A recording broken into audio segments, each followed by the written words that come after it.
Entrevista con Ilenia Medina, diputada de la Asamblea Nacional por el partido Listo, vamos a PPT, tenerla primera así, en ese parte. formato. Bienvenida, diputada, ¿cómo está? Fíjese que primero agradecerle a su equipo por hacer contacto con nosotros y ser tan receptiva. De verdad, desde acá, desde la plataforma Nicolás Maduro Indestructible, le damos la más cordial bienvenida. Tenemos en este momento 107 personas conectadas, quienes la han estado esperando, pues.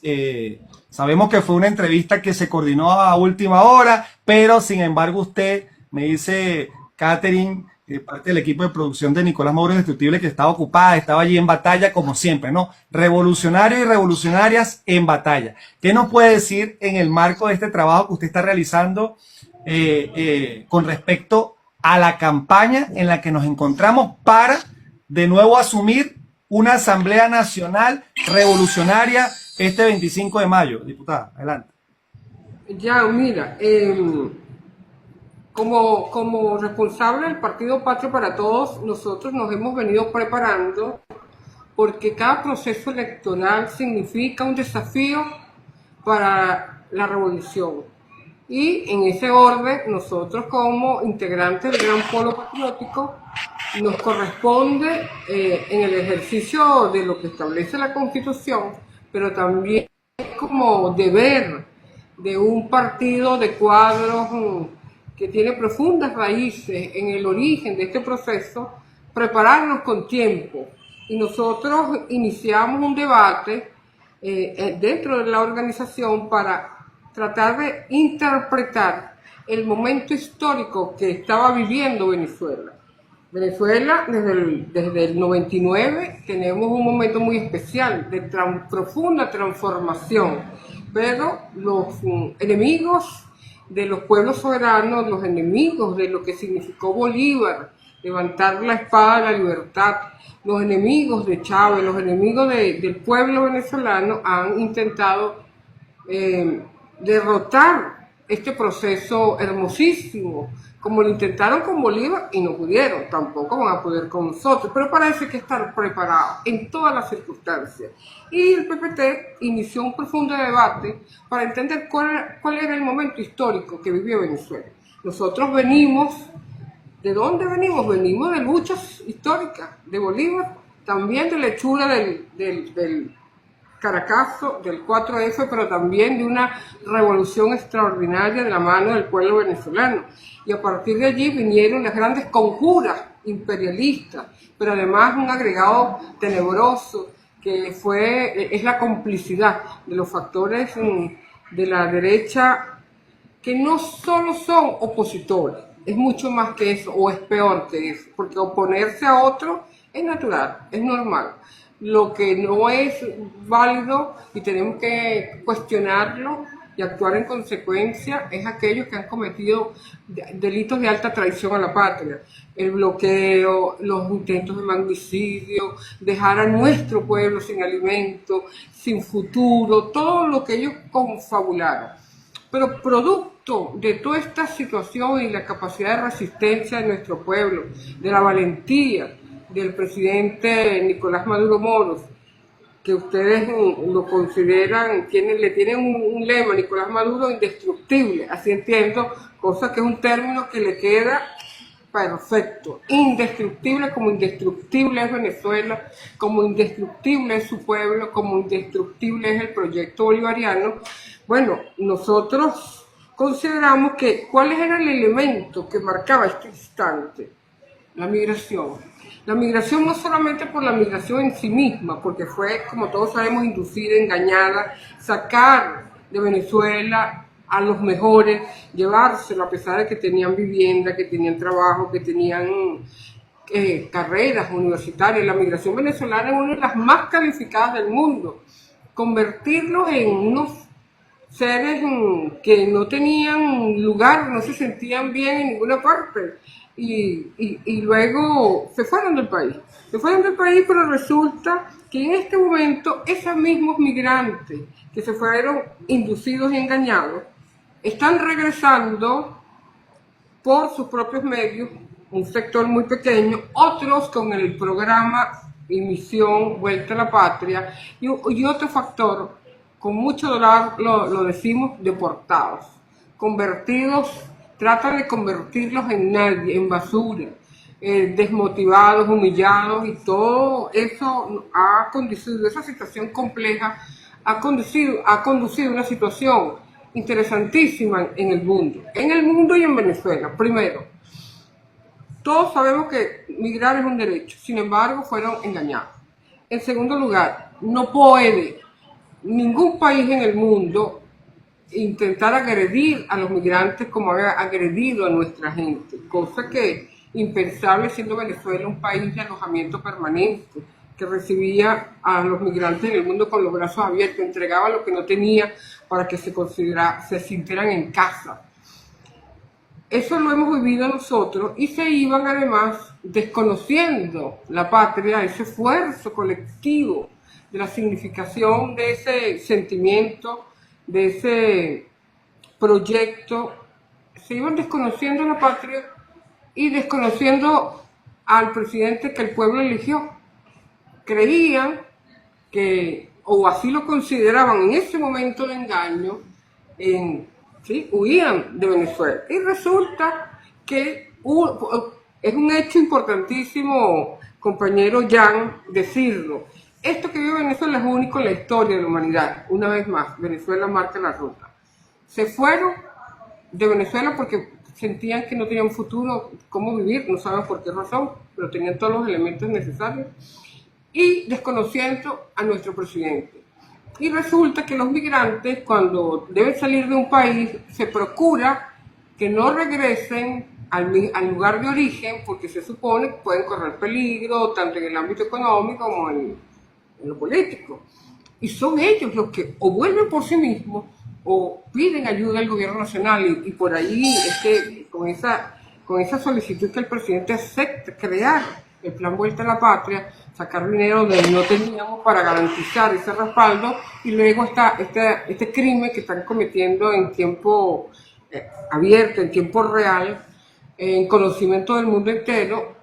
Y lo que procuraron hacer los enemigos de Venezuela se les deshace, porque cuando los migrantes regresan y dicen, presidente, permítanos volver a Venezuela, ayúdenos a volver a Venezuela, y el presidente asume ese compromiso una vez más y jura con el pueblo venezolano, con el corazón en la mano, vamos a rescatar a todos nuestros migrantes. Eso en el derecho internacional nunca había ocurrido, y resulta que ratifica la legitimidad de la legitimidad de la decisión que tomó el pueblo venezolano de reelegir a Nicolás Maduro Moro el año pasado. Eso fue natural, eso no ocurre en ninguna parte, que una migración que supuestamente se fue huyendo de un fulano dictador, resulta que le pide que los ayude, le pide protección. Y eso es uno de los términos más importantes en el derecho internacional. Pero además, Jan, hay otra reflexión que nosotros hicimos. Si ellos se fueron, los que se fueron, pensando que la patria no tenía sentido, que no tenía ningún fundamento, resulta que descubrieron ese sentido de patria, lo descubrieron, lo vivieron en persona, se dieron cuenta que en Venezuela era el único lugar donde podían ser reconocidos como ciudadanos, como personas con derechos, con deberes, con la posibilidad de crear, de soñar, de proyectar hacia el futuro. Lo descubrieron allá, entendieron lo que existía de verdad la patria. Ahora, tercer planteamiento que nosotros abordamos en ese momento. La patria es un proyecto colectivo. Construir, garantizar las mejores condiciones para nuestro pueblo de salud, educación, recreación, deporte, soñar juntos un nuevo modelo político y económico, es una construcción colectiva. Es decir, que cuando regresan, y están regresando y lo hacen con mucha disposición, tenemos que invitarlos a construir juntos una patria productiva.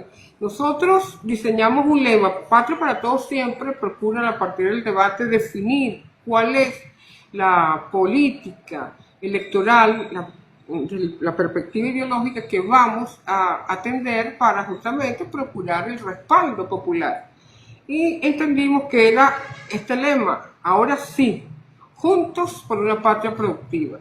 Ahora sí, juntos es un elemento físico de estar todos juntos, agrupados, pero para construir esa patria que ellos dudaron en una oportunidad, pero no es cualquier patria, es la patria productiva, la patria colectiva, la del bien común.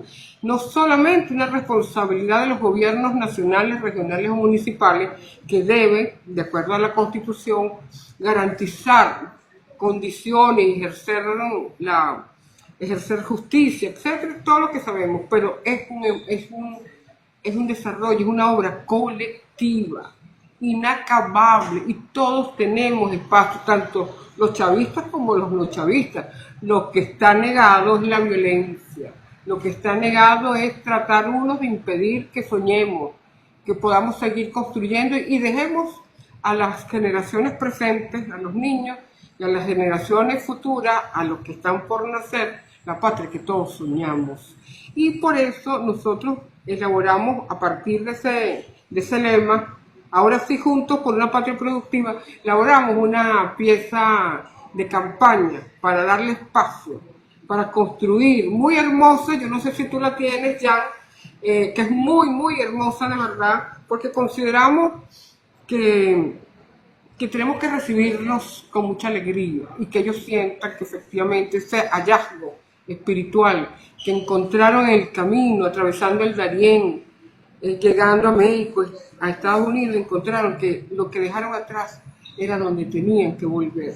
Y es parte de un proceso humano que es importantísimo entenderlo. No es cualquier significación. Yo les contaba ahora a los usuarios de un programa donde estábamos ahorita, antes de llegar hasta acá, en Antena 103.7 FM en Los Teques, una tremenda radioemisora. Les contaba que en los 70, cuando pululaban las dictaduras militares, muchos salieron de sus países, sobre todo de América del Sur, de Uruguay, de Argentina, de Chile, de Paraguay, incluso de Brasil en un determinado momento, y encontraron en Venezuela el refugio que nosotros no hemos conseguido en esos lugares, la mayoría.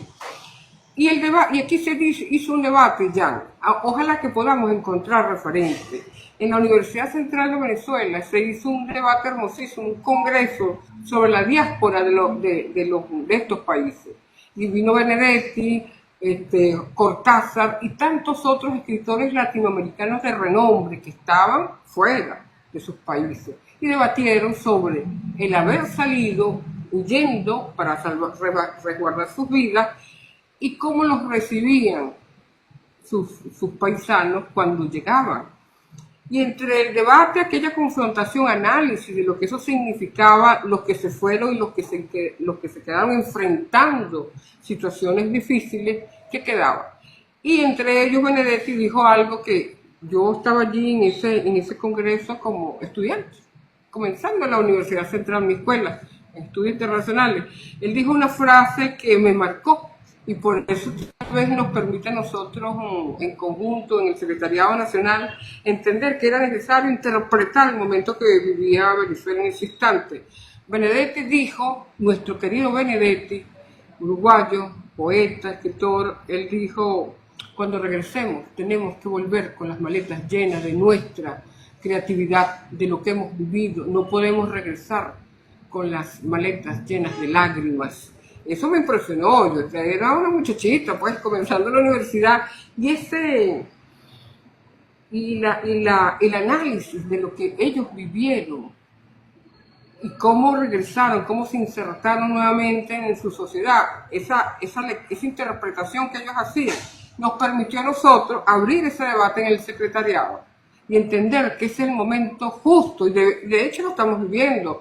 Ahora no solamente nos une el Esequibo, con mucha fuerza, con mucha pasión, rescatar nuestro territorio que nos pertenece, sino también cómo recibir a los migrantes, sobre todo a los deportados, cómo liberarlos y cómo rescatar a Maite, esa niña, esa bebé arrebatada de los brazos de su padre y de su madre. Una cosa sumamente dolorosa y nos permite a nosotros, además, con esa tragedia que vivimos, con ese dolor, además, alumbrar a los que no ven qué es lo que sucede en El Salvador y las oscuras intenciones de Donald Trump y los cómplices, sus cómplices en Venezuela, fascistas. Y eso también es una alerta ya, nosotros tenemos que recordar que no podemos caer nuevamente en el error. Y está en nosotros, en los que estamos postulados a distintas instancias, tanto algunos a las gobernaciones, hombres y mujeres, o a los consejos legislativos, y en mi caso a la Asamblea Nacional. Estamos obligados a ir donde tengamos que ir, por si hubiesen dudas, cómo coadyuvar, a recordarle a nuestro pueblo la necesidad de los que pudieran estar, que dudo que sean muchos, que pudieran estar engañados o molestos, pudieran tener razones para estar molestos, que es necesario avanzar juntos, que no somos perfectos, que tenemos debilidades, pero hemos dado una batalla al quedarnos acá, a dar la pelea, a levantar la dignidad de nuestro pueblo. Yo creo que esa lucha es real, es consistente y tenemos razones para hacerlo. Entre otras cosas, tenemos un jefe de Estado que se las trae. Realmente admirable. Muchos antes decían quisiéramos tener un Chávez, ahora muchos dicen quisiéramos tener un Nicolás Maduro Moros con nosotros. Y todo, además, toda esa estructura de unidad en la diversidad que existe en Venezuela. La unidad de los partidos en Venezuela es un ejemplo para el mundo, ha sido un ejemplo para muchos países, que creo yo hay que darle más sustento a esa unidad. Nosotros, los partidos políticos, tenemos que reforzar a nuestros cuadros de manera que puedan asumir responsabilidades, no solamente en los órganos legislativos, sino en aquellos espacios donde sea necesario, donde seamos convocados. Tenemos que estar preparados en cualquier momento. Y Patria para Todos, en este caso, ya ha estado preparado en cualquier circunstancia, en los momentos más complejos, en los momentos más difíciles. PPT ha estado ahí, acompañando al presidente, acompañando al pueblo venezolano a cruzar las grandes aguas y seguir siendo un país, el hermoso país que Bolívar fue capaz de construir, y que nosotros desde esa perspectiva recordamos a Alfredo Maneiro, nuestro mentor político, Chávez, que fue también seguidor de Alfredo Maneiro, y el primer presidente chavista, Nicolás Maduro Mora. Hay que decirlo, la gente podrá pensar lo que sea, pero quien no quiera hacer un reconocimiento a la valentía del presidente Chávez, del presidente Nicolás Maduro Mora, sobre todo él, pues desconoce la historia de nuestro país, de nuestro pueblo. Bueno, diputada, me gustaría que le enviara un gran saludo a la profesora Elizabeth Bracho, que es parte de ese equipo del PPT. Ella trabaja como directora de educación en el municipio de Bolivariano Libertador y de verdad es excelente persona. Fíjense que actualmente Venezuela tiene un contexto histórico contemporáneo, lo más reciente, acercándonos hacia los últimos años, donde ha sido atacada cruelmente por todos los ámbitos, ¿no? Y como usted dice, tenemos un presidente que ha resistido en conjunto con un gran equipo, el gran polo patriótico, y de alguna manera un pueblo que también soporta esa carga de resistencia fundamental que tiene la patria contra esta guerra a todo nivel de quinta generación, diría yo, que está teniendo Estados Unidos, acompañado de sus secuaces satélites y de alguna manera con la venia de estos pseudo venezolanos que se han ubicado hoy en una derecha radical extremista, que le permiten de alguna manera, entre comillas, legitimarles algo que para nosotros no es legítimo, pero que ellos asumen de argumento para poder atacar a Venezuela. Nos acordamos, por ejemplo, de ese nefasto momento que tuvimos a Juan Guaidó, lanzándose, o mejor dicho, autoproclamándose como presidente de la República, que nosotros le decimos de Narnia, en una plaza, cosa que el mundo lo tomó como una oportunidad, y ese mundo, sobre todo occidental, ese puñado de países que se pusieron al lado de esta derecha radical extremista para intentar inclusive acabar la vida del presidente Nicolás Maduro, y luego de eso iban por el pueblo chavista, porque ellos les queda claro que inclusive no aceptan que el chavismo existe. Eso lo ha dicho esta líder extremista que anda por allí desandando en las calles de Caracas, que, bueno, anda desandando y rumbeando mientras los opositores piensan que ella está trabajando, no anda tomándose su whiskycito de posesión por allí en las Mira, discotecas del este de Caracas, ¿no? ya, Ahora, ella no es ninguna lideresa, ella es la jefa de los planes, de los fascistas. Ni siquiera, sí, ella abandonó hace exactamente. rato la política. Yo creo que es Exactamente. importante Entonces, decirlo. en el marco de que ella lidera ese grupo extremista delincuencial contra la patria, una persona que pide intervención militar, una persona que se contenta porque hayan sanciones y bloqueo a Venezuela, que obviamente le ha hecho un gran daño a la economía venezolana, a pesar de que desde Venezuela, con nuestras manos, estamos produciendo, estamos sacando nuestra economía adelante, obviamente tenemos que ejercer un proceso de importación muy diferente al que debería hacerse, ¿no? Si el sistema SWIFT estuviera activo y si las sanciones no estuvieran persiguiendo a la revolución bolivariana. Entonces mi pregunta es, viene una reforma constitucional, hay unos venezolanos que básicamente venden la patria y cometen delito de lesa patria y que de cierto modo usan su nacionalidad para atentar contra la patria.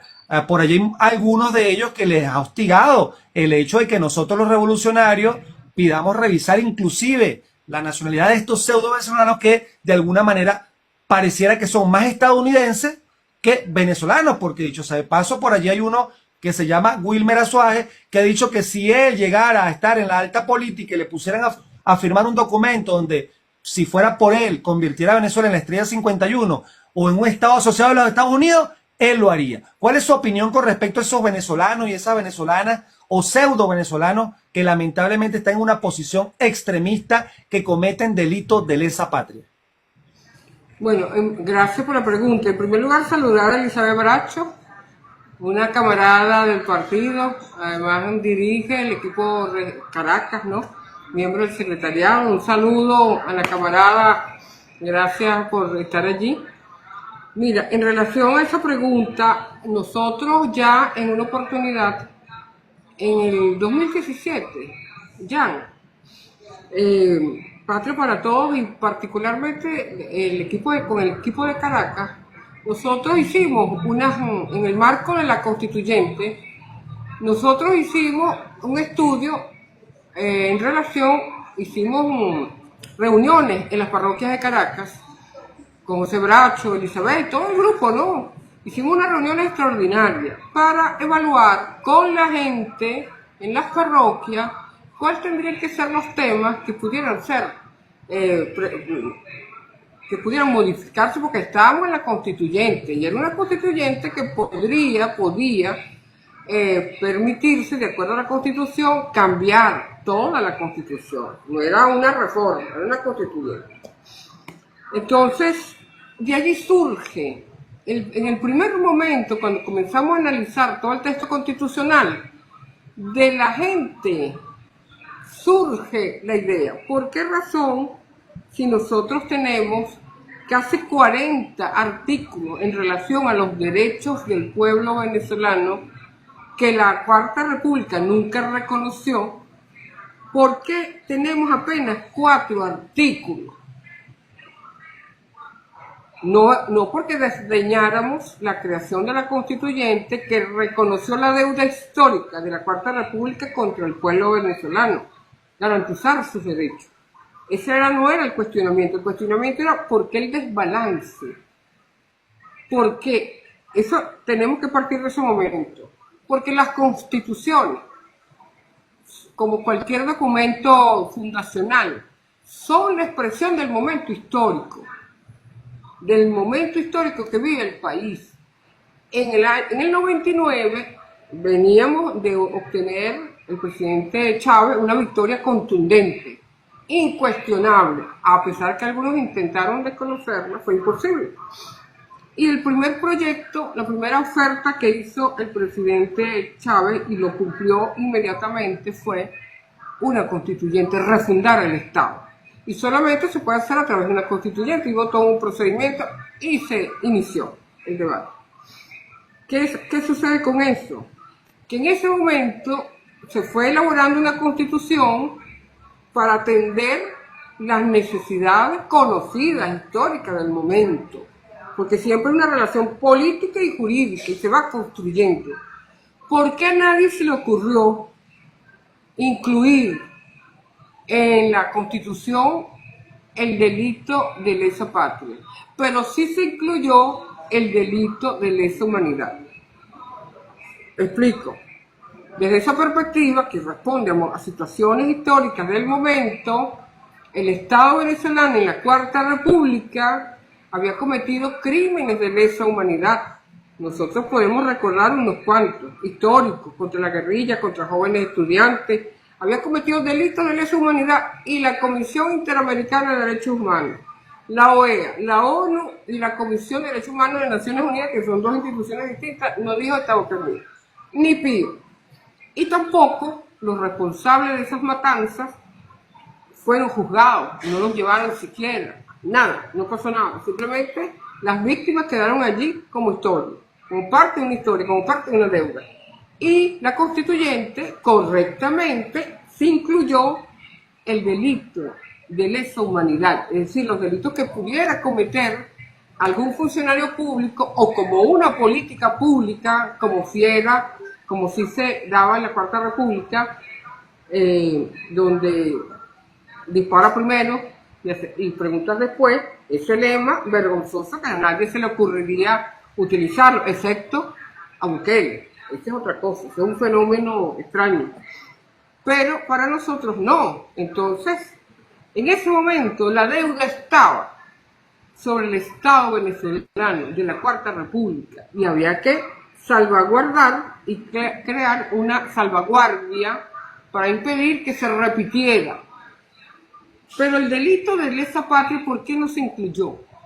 Porque eso tiene que ver con el ciudadano que rompe los lazos espirituales y normativos con el Estado, con el territorio que lo vio nacer y tiene que ser sancionado. ¿Por qué el delito de lesa patria no existe en la Constitución, Jan? Por la misma razón por la cual el otro sí existe. Porque la oposición venezolana de la Cuarta República éramos quienes, la izquierda, y la izquierda jamás atentó contra la población venezolana, jamás procuró hacerle daño, pedir, como creo que lo dijo, no recuerdo que, una de esas figuras de la Cuarta República decente, creo que era Caldera, no recuerdo, que recientemente ha sacado sus videos, sus declaraciones. En ese momento, la izquierda, que era la que ejercía oposición, nunca se le ocurrió crear un gobierno paralelo y desconocer la Constitución del 61, o procurar medidas coercitivas, bloqueos, intentar que cualquier país del mundo aplicara sanciones a Venezuela para que sufriera nuestro pueblo, o pedir magnicidios, mercenarios, invasiones para hacerle daño a los tres elementos que constituyen un Estado. Un Estado se compone por el territorio, su población y las normas que se dan, que da el pueblo, o que da el Congreso, que da una constituyente como la que vimos. La izquierda nunca lo hizo y por lo tanto no hubo necesidad, nadie sintió la necesidad de resguardar con una cláusula de salvaguardia para una situación semejante. Nunca pensamos que la derecha pudiera desnudarse, porque realmente lo que hicieron fue desnudarse, desconocer a la población, al territorio, a la república, a la patria que los vio nacer, cometer cualquier delito, y eso es fascismo, eso es nazismo. Esas son situaciones que fueron rechazadas y negadas por Naciones Unidas, y ahí se crearon y se ratificaron distintos tratados que todos eran, en primer lugar, para proteger los pueblos de los estados y además crear normas para el respeto en las relaciones de un estado con otro.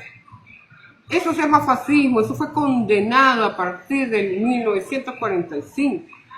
Eso es lo que hizo ellos, no es política. Yo no llamaría a ese personaje que tú mencionaste al principio como líder política. No es líder política, es la jefa del fascismo, de los pranes, de los violentos, de los que han permitido y han aupado que rapten a nuestros niños en Estados Unidos, los que auparon que Luis Almagro, secretario general de Naciones Unidas de la OEA, dijese que el pueblo venezolano, los que huían de Venezuela, entre comillas, eran delincuentes, eran narcotraficantes, y nuestras niñas, nuestras jóvenes eran prostitutas.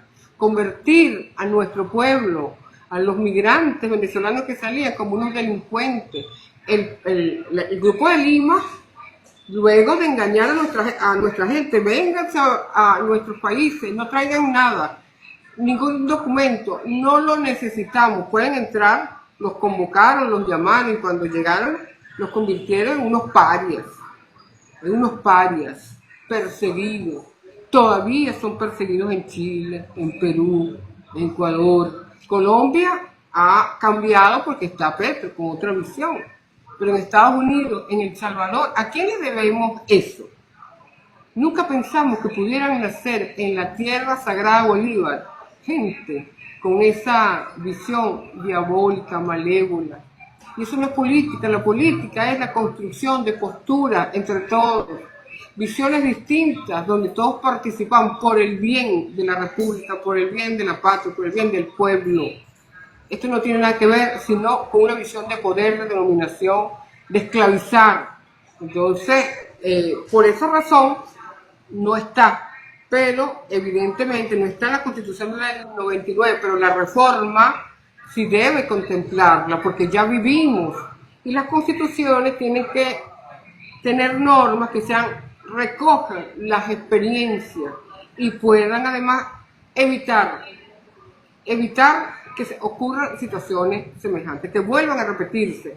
PPT propuso a partir de esas discusiones en la parroquia en el año 2017 evaluar, de acuerdo a la situación, que aquellas personas que desconocían a la República, que generaban crímenes contra la paz, que robaban, además vendían, entregaban nuestra soberanía, nuestros recursos, que impedían que pudiéramos actuar naturalmente, normalmente en el marco del comercio internacional, del sistema financiero, para hacer daño al país, que se robaban nuestros recursos, circo, el oro, monómero, etcétera, etcétera, etcétera, pues evidentemente habían roto con los vínculos naturales, jurídicos con Venezuela.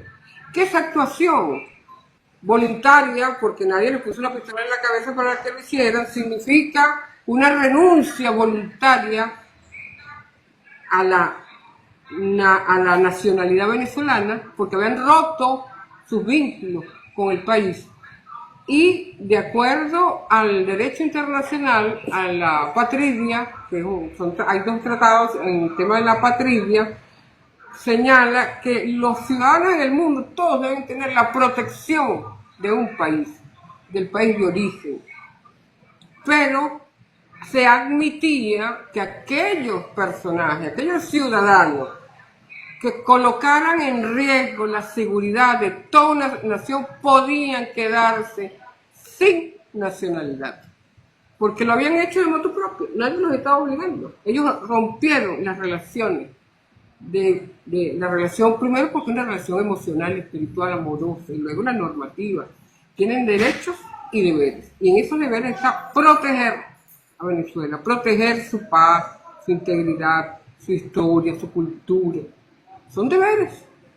Entonces, ¿se entiende? Nosotros decimos, esa es una de las propuestas que PPT ha levantado de hace mucho tiempo. Muchos se escandalizaron, pero resulta que en Estados Unidos ya tú pierdes la nacionalidad por cuestiones administrativas.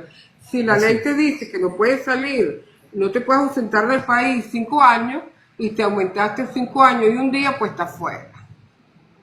Pierdes la nacionalidad por cosas pequeñas administrativas como esa. Pero esa es su visión. Diputada, Esa es su visión. diputada, fíjese que me gustaría hacer una preguntita cerrada para un punto que tengo. Es decir, que si yo como venezolano no cumplo con el deber de honrar y defender la patria, mi nacionalidad, eso significaría que la pondría en riesgo, ¿no? Ahora, Totalmente legítimo. Ahora, pero depende del acto, ¿verdad? voy a ese punto. Evidentemente son acciones de alta traición a la patria. Lo que pasa es que la Constitución no lo admite. El Código Penal, el que tenemos, admite son detenciones. Pero esa persona puede tener 30 años, pero igual va a tratar de continuar haciéndole daño a Venezuela.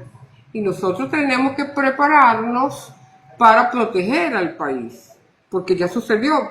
Tenemos que hacer una constitución prospectiva que evalúe qué situaciones pueden darse, porque lo que ha sucedido en Venezuela es insólito y eso no podemos permitirlo. No podemos permitirlo nunca más. Seríamos absolutamente irresponsables si llegásemos a permitir que eso se repita. Es mucho el daño. Mira, hay opositores que conozco de muchos años y me dicen arrepentidos, jamás vamos a cometer la estupidez de votar por esta gente. Fíjate tú, Jan, tú que haces esa pregunta. Decir, ahorita en estas elecciones nos medimos todos. Y hay factores opositores que llevan en su fila gente involucrada en esos crímenes contra Venezuela. Son los candidatos de Donald Trump. Nosotros vamos a votar por nuestros verdugos. Vamos a votar por quien nos hace daño, quien han impedido que Venezuela, la Venezuela bolivariana, se mantenga en pie. Si fuera por ellos no existiéramos, solo que nuestro pueblo es un pueblo resistente y activo y creativo y cuenta con un Y algunos proceso de ellos bolivariano. pareciera que están tomando el café blanco que se acaba de inventar Nayib Bukele, ¿no? Ese señor creo que, mira, lo positivo de toda esta historia es que antes nadie se metía con Bukele. Santa persona, todo lo que hacía era amén, hizo elecciones fuera de la Constitución. La Constitución no le permitía a él reelegirse y se reeligió y nadie dijo nada. Creó ese centro de tortura, un campo de concentración como efectivamente se le ha calificado aquí en Venezuela y nadie dice nada. Es peor que Guantánamo, porque Guantánamo era una tierra de nadie y así ha convertido una tierra de nadie, sin ley, donde nadie mira para allá. Eso lo hizo Estados Unidos en gobiernos anteriores, colocar a las víctimas de Irak y todas las víctimas que tenían ellos y colocarlos allí, olvidados del mundo, para torturarlos, para abusar sexualmente de ellos, para tratarlos como animales. Bueno, Bukele está haciendo eso con su país y Estados Unidos está haciendo otro. Está inventando ahora Trump. Ya no es suficiente con El Salvador, sino va a revivir Alcatraz, una prisión que está en la frontera con la costa de San Francisco, y ya hay un grupo de gente que se le está alzando. Yo creo que nosotros con esta lucha que hemos dado y que vamos a seguir dando para rescatar a nuestra bebé y a todos los niños venezolanos que han secuestrado en Estados Unidos y a toda nuestra gente maltratada en Estados Unidos, también ha permitido que muchos países se sumen a este esfuerzo del pueblo venezolano y con mucha dignidad tengan el valor de reclamar respeto al gobierno de Estados Unidos, que es mucho decir porque ellos no tienen respeto ni con su propia gente. Que Donald Trump diga que incluso los estadounidenses culpables de alguna situación los puede mandar a El Salvador. ¿Cómo es eso? Estás violando todo para que tú envíes a un personaje que ha cometido un delito, supuestamente un delito, a otro país, es porque ha cometido delitos en ese país, en ese otro país. Y se va a definir de acuerdo a las reglas de ese país. Es decir, se está violando todo lo que significa una construcción colectiva desde el año 1945, que es el derecho internacional, que es Naciones Unidas, con todas sus entidades, es necesario preservarlo. Porque de lo contrario sería la fuerza bruta, los que tienen armas de destrucción masiva, y nosotros necesitamos imponer con el diálogo, con la fortaleza y la dignidad que hemos tenido, defender el derecho y exigirle a Donald Trump que nos regrese a nuestra gente. Sí, fíjate, para culminar, que yo hacía referencia al tema de que yo como venezolano, si colocaba en riesgo el honrar y defender la patria, es porque el artículo 130 de la Constitución dice que los venezolanos y las venezolanas tienen el deber de honrar y defender la patria, sus símbolos, ojo, Patrios. cosa que ellos transgreden todos los días con una bandera que fue venezolana en algún momento, pero que de cierto modo la Constitución y la ley le permitió al presidente Chávez y al pueblo venezolano hacer las modificaciones históricas que venían en cuanto al tiempo histórico que estábamos planteando, ¿no? O que estamos viviendo. Ahora, defender la patria, sus símbolos y valores culturales, resguardar y proteger la soberanía. Y aquí cuando ellos piden intervención militar, se ponen al lado de tipos como Jordan Goudreau o Eric Prince, o intentan, o mejor dicho, consuman de alguna manera actos terroristas contra nuestra patria, contra nuestros servicios, etcétera. Eso, de cierto modo, atenta contra la soberanía y también habla de honrar y defender la nacionalidad. De cierto modo, de mi perspectiva humilde, creo yo que estos venezolanos que se ponen al margen de la patria no están honrando ni defendiendo la nacionalidad, la integridad territorial, la autodeterminación nuestra de que el imperio no decida por nosotros y los intereses de la nación que de alguna manera también transgreden porque se colocan al lado de las sanciones y el bloqueo contra Venezuela porque ellos pretenden que el pueblo venezolano sea pendejo y saque a Nicolás Maduro del poder por el simple hecho de que ellos quieran dañarnos y de alguna manera imponer una política de máxima presión, como lo dice el mismo libro de Donald Trump de 1987, donde él ya hace su propia teoría y que de alguna manera nosotros los venezolanos ya lo derrotamos en un primer periodo y vamos para el segundo periodo ya que se viene la segunda derrota inminente porque este pueblo nació para vencer y no para ser vencido. Ahora, también el Código Penal, a partir de su artículo 128, también deja claro algunas cosas, el tema de que cualquier venezolano, si se pone de acuerdo con una nación extranjera o con enemigos externos, que se conspire contra la integridad de la patria, habla con lo que usted muy bien dijo, que de un tema penal que inclusive dice que puede tener presidio de entre 20 y 30 años.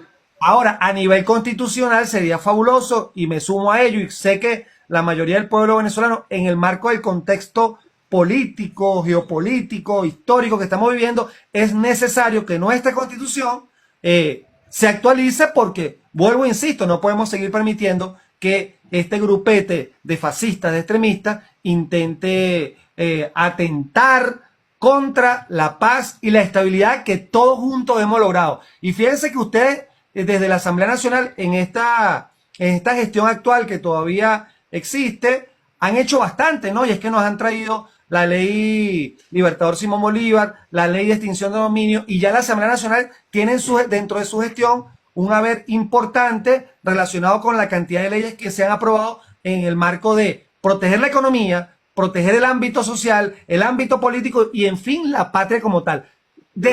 A partir de este momento, lo que se viene con la nueva Asamblea Nacional, con Ilenia Medina allí en combate, ¿qué nos falta por hacer, más allá de lo que ya se ha construido? Bueno, mira, primero quería responderle mientras te escuchaba, veía los mensajes, una señora decía, creo que era una señora que decía, eso no se puede hacer, ¿no? En relación a la nacionalidad. Por supuesto que el retiro, que no es el retiro, es reconocer que ellos rompieron su nacionalidad. Por supuesto que ahora, en este momento, con la Constitución, no se puede hacer. Estamos hablando de aquellos que han cometido delitos de esa naturaleza. No estamos hablando de que si la gente es opositora, no, la gente tiene derecho a ser opositora. Lo que no tiene derecho es agredir ni al pueblo, ni al territorio, ni a las normas venezolanas, a la república. Eso tiene que ser evaluado, tiene que haber una reforma o una enmienda, depende, pero en todo caso el presidente convocó una reforma. Ella preocupada, por ahora no se puede reconocer que esta gente dejó de ser venezolana.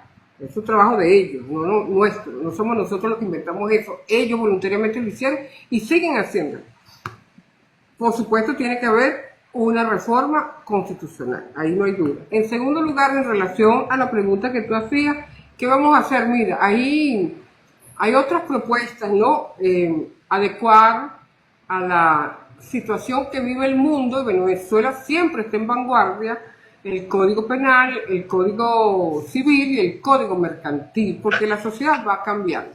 Y eso es parte del trabajo que evidentemente hay que hacer en el marco de lo que es el Gran Pueblo Patriótico. ¿Qué decimos nosotros? Debemos acompañar más la construcción de esta nueva sociedad que se está construyendo de abajo hacia arriba, con las comunas, que se fundamenta en el artículo 5 de la Constitución, que la soberanía se ejerce desde el pueblo y el voto es apenas una de los ejercicios, el más contundente en la toma de decisiones. Esa nueva sociedad y ese nuevo Estado tenemos que construirlo. Pero además, Jan, hay un elemento que el PPT siempre ha defendido y es el siguiente, recordando que hace 2 años el presidente Nicolás Maduro Moro con mucha fortaleza anunció el plan, la operación especial contra la corrupción. Nosotros saludamos ese gesto del presidente tan claro, contundente, y pidió investigar profundamente, y él se puso al frente para atender incluso gente que había estado en el proceso revolucionario, con mucha seriedad y mucha entereza. Y el PPT, apoyando ese planteamiento del presidente, nosotros planteamos en una declaración dar un profundo debate entre los partidos políticos, de todos los partidos políticos, porque somos corresponsables de lo bueno y de los errores también. Y planteamos, solicitamos dar un gran debate sobre la ética en la política y en la gestión pública. Y a partir de allí, de algunos debates que dimos, consideramos que la Asamblea Nacional, que los consejos legislativos y que los consejos municipales, que son los órganos legislativos que hacen un acompañamiento a la gestión pública del gobierno nacional, de los gobernadores y de los alcaldes, deben tener un plan de acompañamiento, de seguimiento y control de cómo se ejecutan el presupuesto. El lema del presidente Nicolás Maduro Moro, que es feminista como Chávez, porque ese es un lema muy femenino y él es un hombre feminista, hacer más con menos. Si hay una administradora de primera, somos todas las amas de casa. Sabemos manejar el presupuesto en cualquier situación para favorecer al grupo familiar. Nosotros entendemos que así como tenemos un programa para discutir leyes y discutirlas con la gente, particularmente con nuestro pueblo, también tenemos que hacer un plan de seguimiento y control que sea normal, que un día a la semana nos corresponda a cada diputado, de acuerdo a la comisión, etcétera, hacer seguimiento a los proyectos, sobre todo en este momento en los proyectos nacionales del Plan de la Patria. ¿Por qué? Porque el presidente logró algo extraordinario: cómo sistematizar proyectos nacionales, proyectos regionales y proyectos municipales. No pueden andar uno por un lado y otro por otro. Resulta que el presidente Chávez, el presidente Nicolás Maduro han definido metas desafiantes para nuestra economía y para nuestra sociedad. Entonces es un esfuerzo nada más del ámbito nacional y los responsables regionales mirando por otro lado y los concejales también. No, nosotros tenemos que ver en un solo sentido, manejar todos hacia una sola orientación y todo en el marco constitucional. No es que el capricho mío, no, es el marco constitucional, pero además las 7 transformaciones ya son una serie de enunciados, planteamientos. Está el ACA, que es la agenda de acción, de acción permanente del Poder Popular, porque los proyectos concretos es el pueblo que los está diseñando. Eso es único, también es único en Venezuela y es único en relación al mundo. Ese sistema de planes va a insertar varios sistemas de trabajo, varios sistemas de desarrollo. Y nosotros consideramos que ante ese desafío, los órganos legislativos tienen que hacer un acompañamiento para que efectivamente logremos esa patria productiva que todos soñamos y que el PPT siempre ha sido su bandera de lucha, por una patria ética, por una patria soberana, por una patria segura y por una patria productiva, que son las 4 categorías dadas por Bolívar, por Chávez, por Alfredo Maneiro y bueno, nosotros, PPT. Excelente, diputada. Un aplauso para nuestra diputada Emilia Medina, que nos ha dado Saludos militar una al cátedra Canadá.